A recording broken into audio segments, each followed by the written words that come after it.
Hey, everyone. You can call me Robert. I'm 48.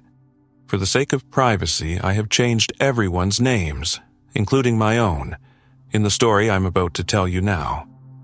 There's a storm coming. Not the kind you see on weather reports, something far worse. I know because I died and came back to tell you about it. On the other side, Jesus showed me what's headed our way, and we have no idea how unprepared we are. What I'm about to share will sound impossible, but every word is true. Before we get started, if you know God can reach us no matter how dark life feels, type in the comments where you're from. Seeing your responses reminds me we're in this together. I died in a flooded neighborhood outside of Beaumont, Texas, in July 2025. When a wall of debris hit us, I was carrying an old woman to higher ground. But before I tell you what I saw in those 11 minutes, you need to know who I was before that. The truth is that I wasn't okay. And maybe you'll see a bit of yourself in me. For the past 15 years, I've been a volunteer emergency medical technician. That's what people think of when they think of me. They would say, Robert's the first one on the scene. That man comes when everyone else leaves. And I did. I was there for everything. From hurricanes to flash floods to car crashes. Any time of day or night. Half-buttoned shirt, barely tied boots. I'd grab my stuff and run. People didn't always see what I left behind when I ran out the door. My wife, Carol, never got used to it. Her voice is soft, and her eyes blink when the weather changes. At first, she was just worried about getting texts and calls asking when I'd be home. But as the years went by, it got heavier. Do you even care what this is doing to our family? I can't handle this panic anymore, Robert. She asked me to slow down. More than once, I said I would leave, but I couldn't hear her over the sound of my own guilt. You see, I had too many people with me who didn't make it. We couldn't get a little boy out of a trailer fast enough. A woman who drowned because we read the current wrong. I can still picture their faces. I can still picture the shoes they wore. You remember things like that. When it did, I would say, I have to keep going. I need to fix it.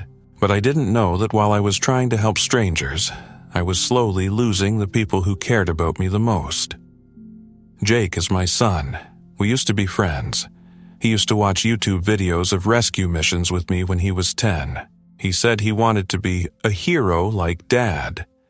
But at some point I started to miss too many things, like his games, his birthday one year, and the school suspension that I didn't even know about until days later.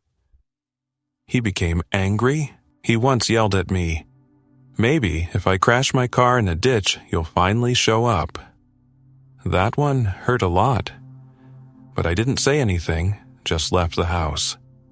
Again. And then there's Maria. Maria, sweet and quiet. Now she's 16. Hides her problems like folded letters. I only found out she was missing lunch at school because she was embarrassed that we couldn't afford the clothes or phones the other girls had. Carol said that Maria cried in the bathroom when a friend posted pictures from their trip to Paris. Why can't we just be normal? She asked. I also didn't know what to say to that. We rented a small house on the edge of town. One of those places where the porch sags and the air conditioner makes noise. I was a full-time warehouse supervisor, but the unpaid hours I worked as a responder added up. We were always late on our rent, gas, and electricity. After working for 12 hours, I would still go out for calls if the radio beeped.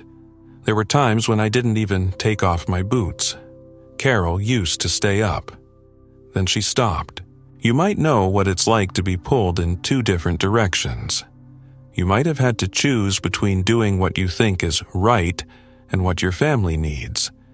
You've probably looked in the mirror and thought, what if I'm just failing at everything? I felt that way every day.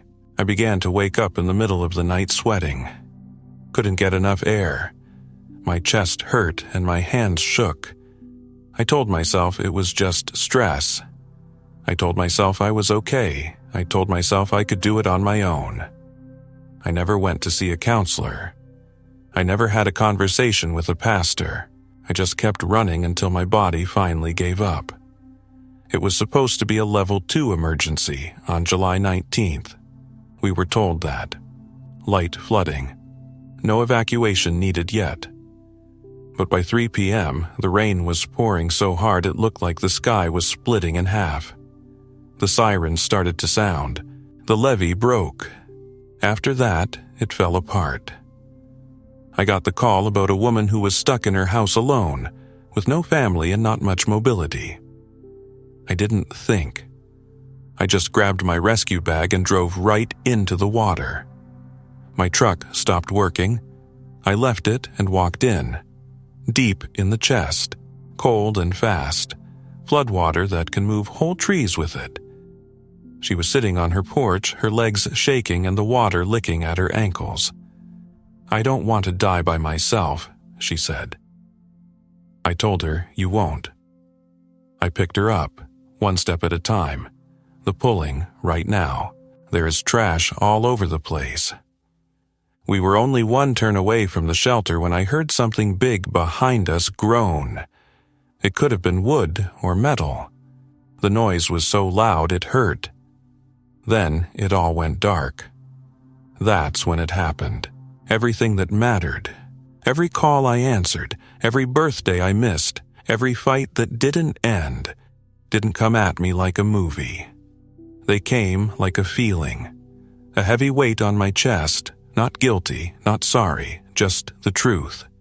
As if the truth was too big to say, and then I was no more. Or maybe I wasn't. What happened next will stay with me forever. But right now, I just want you to know. I wasn't prepared. Not in the way that mattered. I used to think that being brave meant never stopping. I thought being good meant being there for everyone. But not for myself. Not for my wife. Not for my kids. You might have felt that way too. You might have been carrying something heavy for a long time. You might have forgotten how to relax. I know I did, and what happened after I died, it didn't make the pain go away, but it did change how I see it now. Next, I'll tell you what I saw. But first, take a deep breath. I want you to really understand how heavy the burden was for me, because what Jesus showed me was not just for me, it was for everyone. I didn't feel any pain when the wall of debris hit. It was odd. One minute I was holding the woman in my arms and trying to stay upright in water that was chest deep. Then, it was as if the world had split open. I heard a loud snap, like metal scraping and wood breaking, and then everything moved forward. Chilly. Stress. The dark. A roar that drowned out my thoughts. And then, nothing. I thought I was still in the water for a second. My arms felt like they were floating. There was no pain in my chest. My lungs didn't hurt, but I wasn't breathing either. That's when I got scared. Am I going to die? No. Wait. I believe I already did. My mind was racing. Pictures of Carol, Jake, Maria. When Maria reads on the couch, her hair falls across her cheek. Jake's crooked smile when he acts like he doesn't care. Carol's quiet strength and the way her voice calmed me through storms I never thanked her for. I wanted to scream, "I'm not ready." But then things changed. The fear didn't get stronger, it went away. Like a tide going out. Like someone saying, "It's okay.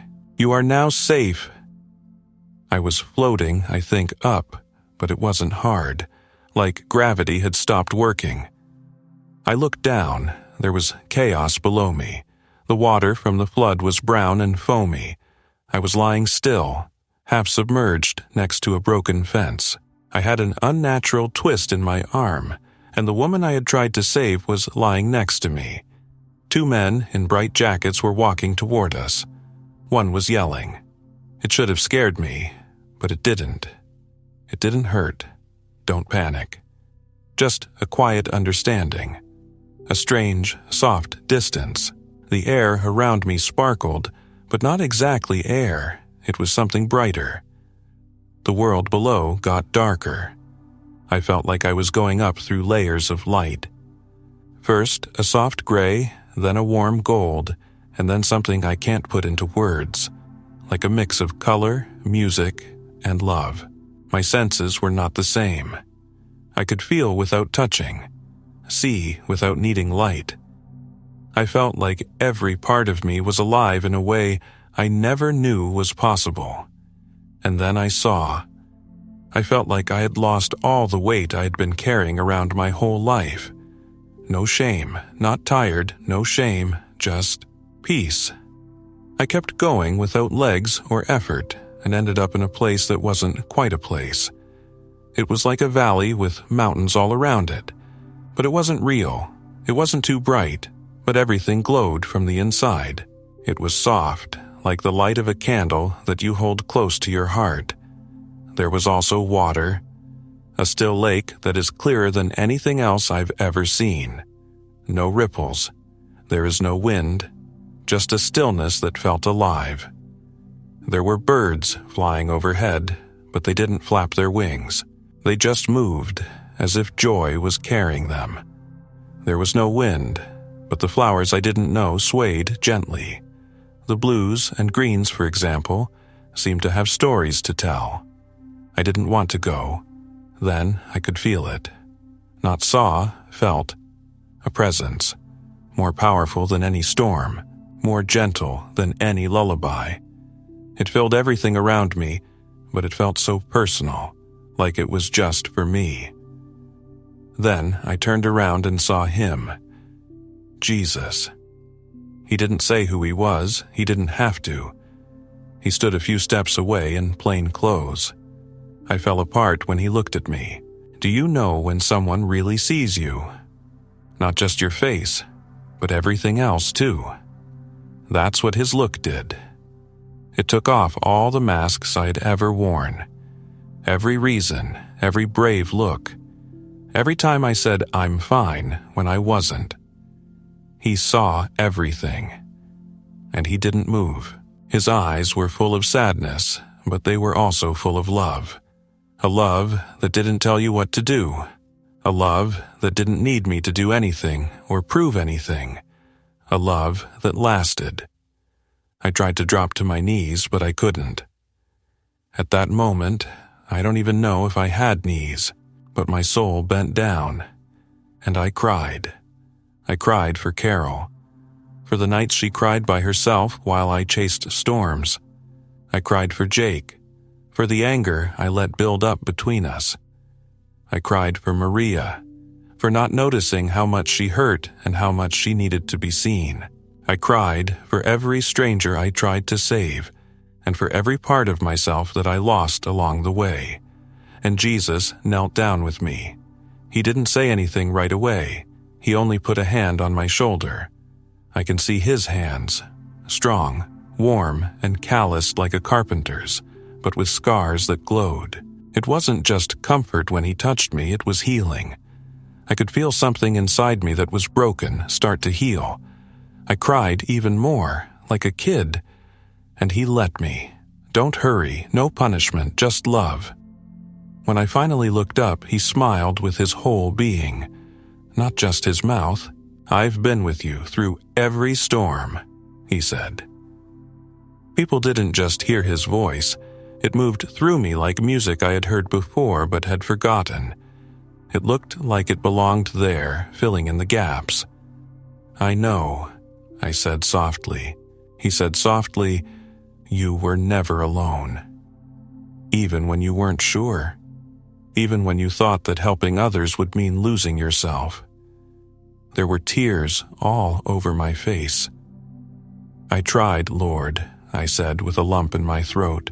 I worked so hard, he said. I know you did, and wiped a tear from my cheek. But now, it's time to see what I see. And just like that, the valley around us started to move and change. The calm waters sparkled. There was something bigger than the mountains that began to pulse. The moment was getting me ready for something else. I don't know how long we were there. Time didn't work the same way. It could have been seconds or days. But I didn't want to go. I didn't want to stop feeling that love. It wasn't just acceptance. It was home. The home I didn't know I wanted all my life. The house that gets every rescue call, behind every long shift. I had stopped praying behind every desperate prayer. I remember saying, "Please don't send me back." And I really meant it. But Jesus looked at me in a way I can't explain. There was something in his eyes that went beyond this moment. Something is waiting. Something that needs to be done right away. He said, "I have more to show you." I didn't feel scared when he said it. I felt prepared. "I have more to show you," Jesus said. His voice didn't sound urgent, but I could feel the weight of those words deep in my chest. We stood at the edge of that calm valley, with the still waters shining behind us. I didn't want to get up. I didn't want to leave the warmth and safety of his presence, which I had never known before, but I did. The valley changed slowly as we walked. The colors turned into something less bright. Not cold, just more real. And then I saw it. We weren't in the valley anymore. My town was below us. The southeast part of Texas. But not like it used to be. I saw the streets full of water, houses destroyed, and families huddled on roofs. I saw the same neighborhood where I had died, but this time there were more cries and more faces I didn't know. After that, the picture changed. I saw families in dark living rooms fighting over money. Dads are too tired to talk. Mothers crying without making any noise. Teenagers stuck behind their glowing screens with blank eyes. Churches with their doors locked. People with headphones in and heads down rushing past each other. No one could see each other. "I know this place," I said quietly. Jesus nodded his head. "Yes, this is your place, and this is what I needed you to see." We stopped in front of a school gym that was now full of cots and scared people. I saw my wife, Carol, serving soup to people who had to leave their homes. Her hands were shaking, but they were steady. I saw Jake, who was now older, helping to lift sandbags. Maria was holding a crying child. I said, "They're okay." "They will be," Jesus said, "but not without help. Not only help from the government, not just a place to stay or food, but love. Love that is real, the kind that stays and sees." He looked at me. "And that's why you're here." I didn't know what to say. My voice broke. I tried to help. I did everything I could. I was always out there, taking calls and getting things done. I gave it all. Jesus turned to me and I could see the pain in his eyes, not disappointment, sadness. He said softly, "I know. But Robert, you never brought your broken heart to me. You thought that helping others would keep you from hurting, but you can't escape your grief by helping others." I felt tears coming to my eyes again. I thought that if I just kept going, maybe it would fix something. Jesus put his hand on my heart. "It's okay to stop. You can take a break. I didn't ask you to carry everything." Something inside me broke. A deep, painful wound that I didn't know I had. I felt the years of trying to be strong, pushing through, and holding back tears in the dark. I felt everything rise, and he let it happen. I cried. He didn't stop, though. When I finally said something, it was barely a whisper. "I let them down, Lord. I let my family down." Jesus said firmly, "No. You were lost in a world that tells men their worth is in their work. That being strong means not saying anything. That saving other people is a good thing, even if it costs you your soul." He looked out over the scene that was broken below. This isn't just your story, Robert. It's a story that many people can relate to. Men, wives, parents, kids. A world where people forget how to relax in me. Where community falls apart because people are alone. Where storms come and hearts are too weak to handle them. I felt something rise in me again, shame. But Jesus stopped it with just one look. You're not here for me to punish you. You are here so I can help you get better. His words hit me like medicine, not sweet, that's true, and I knew he was serious. He looked at the town again. Robert, a storm is coming. Not just rain and wind, but a test. The foundations will be shaken in September 2025. Some will go down, but those who love and serve each other, not just with their hands but also with their hearts, will stand. He looked back at me. Will you help them get ready? I thought about it for a minute. Lord, how can I go back? After feeling this? After being here with you? I couldn't picture going back to that weight, that pain, the way the world always pulls. Jesus got closer. Because they have to know, not just that a flood is on the way, but I can see them. That I care about them. That my strength is enough for them. He stopped. Especially the ones who feel like you did. Tired, angry, and empty. He showed me Jake's face again. This time, younger. 8 years old. Waiting for me to get home on the porch. He was holding a toy ambulance. Then I saw Maria. She was sitting on her bed with a notebook full of drawings. In one of the corners, she had written, "I miss Dad." And Carol, standing at the sink with her hands shaking as she looked out the window and whispered, "Please come home." I fell to my knees again. Jesus said, "They need you." Not as a hero, not as a savior, but as you. A dad, a man who is married. A voice of hope? I looked at him. It was too hard to think about leaving him. He was aware of it. "I don't want to leave you," I said in a small voice. He knelt down next to me and put his hand on my shoulder. "I'll never leave you. Not in the flood, not in the flames, not in the nights when I can't sleep. I will be there, in your home, in your heart, and in the faces of the people you help." He then stood up, and the light around him got brighter. There are kids out there who are dying in silence. Parents on the edge. The churches are closed. People aren't ready for disaster or the truth. Go tell them what I showed you. I slowly got up, still crying. What if I'm not strong enough? Jesus smiled. You don't have to be. My strength is made perfect in your weakness. He came closer and put his arms around me. That hug, I can still feel it. Strong, kind, forever. He then whispered, "Go. Tell them to be careful, love them. Build before the water rises." And then everything turned into light. I felt the valley go away, the water that was still went away, the warmth of Jesus' arms slips away from mine. The next thing I felt was pain. First came the pain, sharp, hot, heavy. Then there were the sounds, metal clanging, someone yelling, and machines beeping. I opened my eyes, but the light above me felt too bright, too cold, and too earthly. I was back. Tubes in my arms, mask for oxygen. A nurse was leaning over me. "He is waking up," she said, her voice breaking. I couldn't say anything, couldn't move.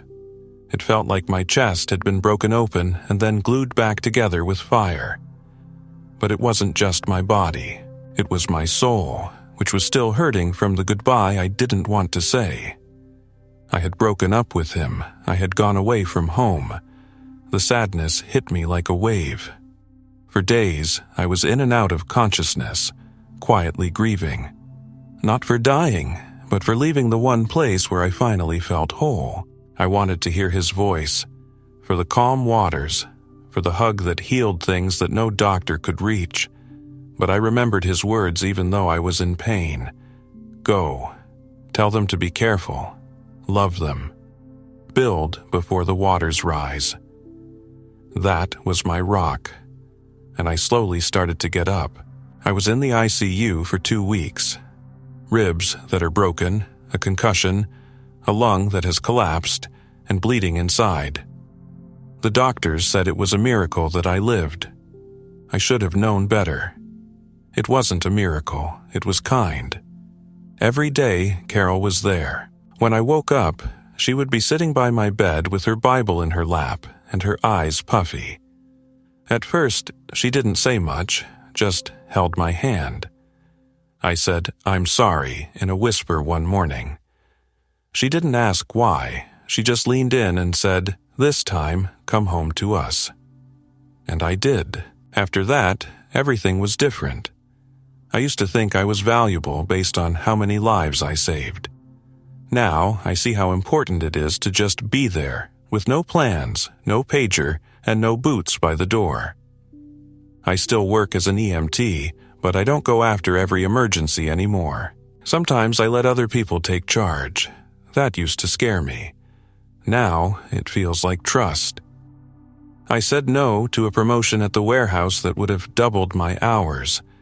We had to move to a smaller house, but we got something bigger. More time together. Jake and I began to rebuild, one late-night conversation at a time. A month after I left the hospital, I went to his football game, even though I could hardly walk up the bleachers. He ran into the stands and hugged me harder than he had since he was 10, when he saw me there with a cane and tears on my face. He didn't say a word. He didn't have to. We walk together every Sunday morning now. No cell phones, no classes. 2 men are just learning how to be honest. Maria would go straight to her room when she got home from school. She now eats with us at the table. I ask her things, real ones. Instead of just, "How was your day?" ask, "What made you laugh today?" or, "What are you afraid of?" At times, she lets her guard down. She sometimes shrugs, but she is there. That's enough for now. And Carol. We walk again. We talk. We laugh. Before bed, we pray together. It's not perfect. We still fight. We still have to put in the effort. But I can see her now. Not as someone waiting for me to get home from a storm, but as the shelter I was too blind to see. I also did something different. People call it the anchor ministry. We teach churches how to get ready for disasters, both physical and spiritual. We help them set up prayer support groups, trauma counseling teams, and emergency supply rooms. But most of all, we help them open their doors when things go wrong instead of locking them. We tell people that the church isn't just the building. It's the people who are willing to stay when the water rises. I tell everyone I meet what Jesus told me. Storms show what foundations are built on. Being physically ready doesn't mean anything if you're not spiritually ready. Those who help others will find my strength. Some people don't believe me when I say I died. Some people say I made it up. That's fine. I don't want to fight. I'm here to show love, to get ready, to warn with kindness, not fear. I know what's going to happen in September 2025, and I don't just mean the storm or the flood or whatever else it might be. I mean the exam, the one that shows us who we are when everything else is gone. The one that tells us if we're standing on sand or something stronger. I used to think that being strong meant never giving up. Being still enough to hear God whisper is what it means now. I used to think I had to save the world. Now I know that loving your family well can change the world. I used to think that faith meant being strong. Now I know that faith means being broken in the right way. You might be reading this and feeling tired.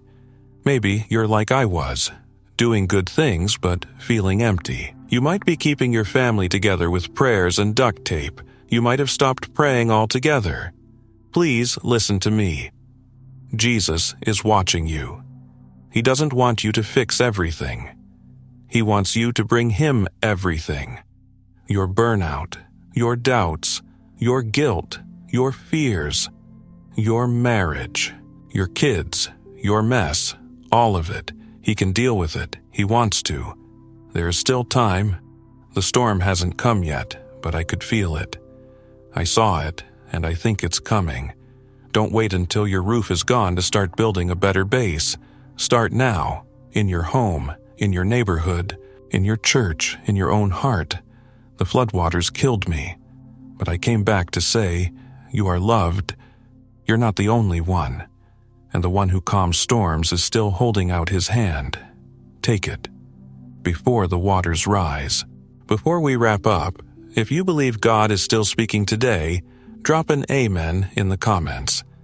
It lifts me up knowing we're connected. And if this message spoke to you, please like the video and subscribe for more.